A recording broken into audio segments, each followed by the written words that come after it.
Growing tomato seedlings and success of the process itself depend on several important steps. If you want to grow seedlings yourself, here's what you need to pay attention to. What conditions to ensure and when to start growing depend on the purpose, that is, the time of planting in the garden or greenhouse. We will start with the seeds and sowing themselves and give instructions regarding the time and the length of the process itself. You can buy seeds or save your own. Either way, you must store them in a dry and dark place without changes in temperature. If you buy, be sure to check the dates on the packaging because these seeds are stored in unsuitable places between seasons, in stores or warehouses, and germination is easily lost. I first always put seeds in warm chamomile tea for a few hours, no longer than 12 hours. Prepare a mild tea as just for consumption and pour the strained seeds into a glass and cover them with tea. Stir several times so that the seeds are soaked. All the seeds that sink to the bottom are good to use, and those that float are probably hollow and won't germinate at all. Remove them from the surface and strain the tea and set it aside because you can use it for watering later.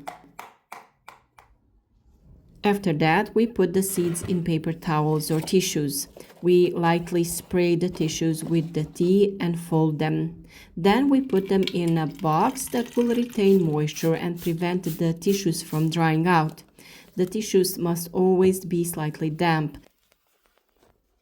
Of course, in one box, you can put several tissues of different seeds, one on top of each other, to save space. Now place the box in a warm place, preferably near a heat source, near a radiator, so that the temperature is always between 20 and 25 degrees Celsius. And after just a few days, the tomatoes will germinate in such conditions. Then you can see which seeds have germinated and sow them in the soil. Seeds that have germinated will be a young plant in just 5 days.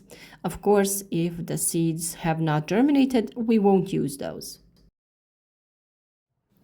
We sow the seed in special containers, plastic or styrofoam containers with compartments so that each plant develops strong roots and is ready for planting when the conditions allow.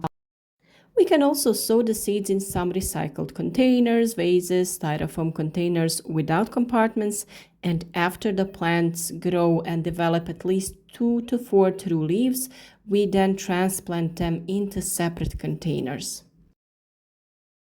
This is easier because we save space and we can provide warmth to the plants.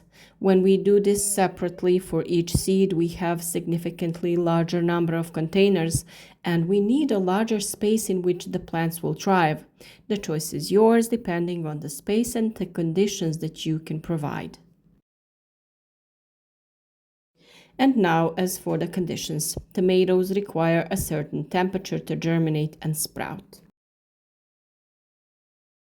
If you have decided to just sow the seeds without first sprouting them, that is fine. Seeds are sown, as I said, in specific containers, individually or in large numbers in one container. Tomato seeds swell quickly but won't germinate if optimal conditions aren't provided. Germination will start at a temperature of just 15 degrees Celsius, but the most favorable temperature for tomato germination is between 20 and 25 degrees.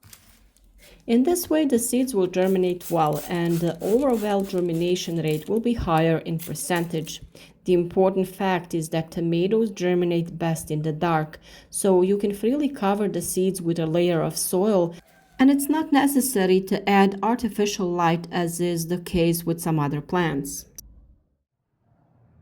Under optimal conditions, young tomato plants should be visible in a period of between 10 and 20 days. The sowing process itself is rather simple. Put a 3 cm layer of soil and lightly water it to settle. Arrange the seeds on top and cover them with an additional 1 cm layer of soil and then water lightly. It is good to water the soil before sowing seeds so that the seeds don't go deeper when watering later. And when watering after covering the seeds with soil, it is best to use some kind of sprinkler. This way you will preserve the airness of the soil so that it is loose and fragile plants can sprout more easily. You should never use cold water but warm water to water the plants. With it you also maintain the temperature of the soil at an optimal level around 20 degrees. Of course, an even better option is watering with chamomile tea.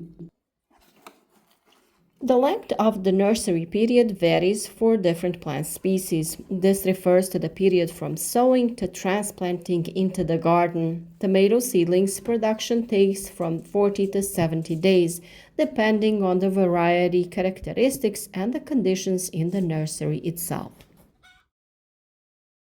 For this reason, we place our sown plants in a specially designed nursery that we have made for this purpose. Because we are limited in space, we sow the seeds a little more densely in smaller containers.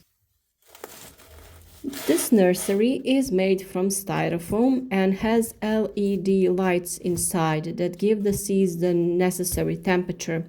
Light is not important for tomatoes, but rather to heat the space to warm the soil and thereby ensure seed germination. Under these conditions, the seeds will germinate faster and better, and of course they will sprout. You can of course find a video on how you can make a nursery for your plants yourself with an acceptable budget on our YouTube channel. The growth and development of tomato plants is also conditioned by temperatures.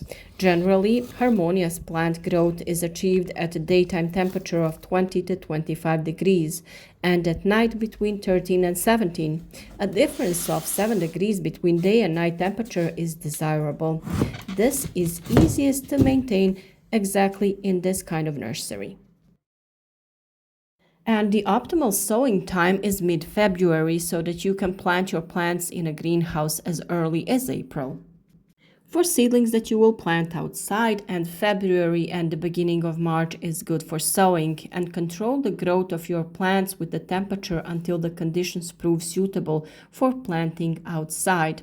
I want to say that after germination, you should place the plants in a place where the temperature will be around 20 degrees to ensure that the plant doesn't grow too much, because plants that are too big are not good for transplanting in the garden. Sowing is done a little earlier for seedlings that are intended for planting in heated greenhouses. You can also do several cycles and sow several times smaller amounts of seeds. That way you will get all the work done on time. While you are transplanting one part, the other will be ready for transplanting, and that's how you organize all the vegetables you will grow. After germination, you can transplant the tomato seedlings, that is, put them in separate containers when they form 2 to 4 true leaves, and then transplant them into the ground in your garden when the plant reaches a size of at least 30 centimeters. Transplant it so that the half of the plant is in the ground, because the tomato roots along the entire length of that part and thus provides itself with a better root system and nutrition. This means that you can freely place the little seedling a little deeper in a separate cup so that it's more stable and has better roots. Soil structure, drainage, and supply of plant nutrients with ensured irrigation are important factors in the production of quality seedlings. We always use soil that is intended for sowing, and you can purchase them at any garden store. And for transplanting, we also use soil that is specifically intended for that purpose only. Soil moisture also plays a big role. Watering until germination is done with a sprayer so as not to create a crust through which the plants couldn't sprout. The soil must be slightly moist, never soaked. You must find a balance so that the seeds don't rot and so that the young plants don't get infected. In conditions of humidity and stable temperature, fungal diseases can easily develop. You mustn't also allow the soil in which the seeds are located to dry out completely because then the germination process is interrupted. We hope that this is enough information for you to try your hand at growing seedlings because in this way you will have complete control over the plants and know what you are consuming. We will explain everything about plant and seedlings nutrition in one of the next videos, so don't miss out on our advice in the coming period. Support our work with a like, share the video with your friends on social networks, and enjoy growing plants from seed to fruit.